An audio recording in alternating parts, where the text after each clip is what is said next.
மதுரை மீனாட்சி திருக்கல்யாணத்தில் நடந்த இந்த அதிசயம் உலகமே வியந்தது. கைலாயத்தில் சிவபெருமானை பார்த்த அந்த நொடி மீனாட்சி அம்மனின் 3வது மார்பகம் மறைந்தது. ஈசன் கொடுத்த வாக்கின்படி மதுரையே விழாக்கோலம் பூண்டது.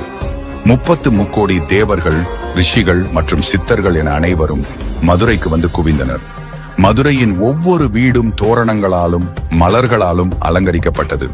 அன்னை மீனாட்சி பட்டாடைகள் உடுத்தி நவரத்தின ஆபரணங்கள் சூடி மணப்பெண்ணாக ஜொலித்தார். அப்போது கைலாயத்திலிருந்து சிவபெருமான் சுந்தரேஸ்வரராக பேரழகுடன் மதுரைக்கு எழுந்தருளினார்.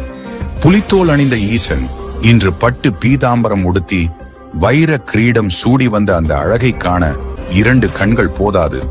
அவருடன் நந்தி தேவரும் பூத கணங்களும் ஊர்வலமாக வந்தனர். திருமண மேடையில் அன்னை மீனாட்சியின் கையை பிடித்து மகாவிஷ்ணு தாரை வார்த்து கொடுக்க கெட்டி மேளம் முழங்க வானுலகமே பூமாரி பொழிய சுந்தரேஸ்வரர் மீனாட்சி அம்மனின் கழுத்தில் மாங்கல்ய நான் சூட்டினார். இந்த திருக்கல்யாணத்தை கண்ட தேவர்கள் மெய்சிலிர்த்து போனார்கள். இதனால்தான் இன்றும் மதுரையில் திருக்கல்யாணம் காண்பவர்களுக்கு திருமண தடைகள் நீங்கி வாழ்வில் சகல சௌபாக்கியங்களும் கிடைக்கும் என்பது ஐதீகம். தங்கை திருமணத்திற்கு வராத அழகர் ஆற்றில் இறங்கி திரும்பிச் சென்றார் என்றால் மீனாட்சியை சிவபெருமானுக்கு தாரை வார்த்து கொடுத்தது உண்மையில் யார் தெரியும்?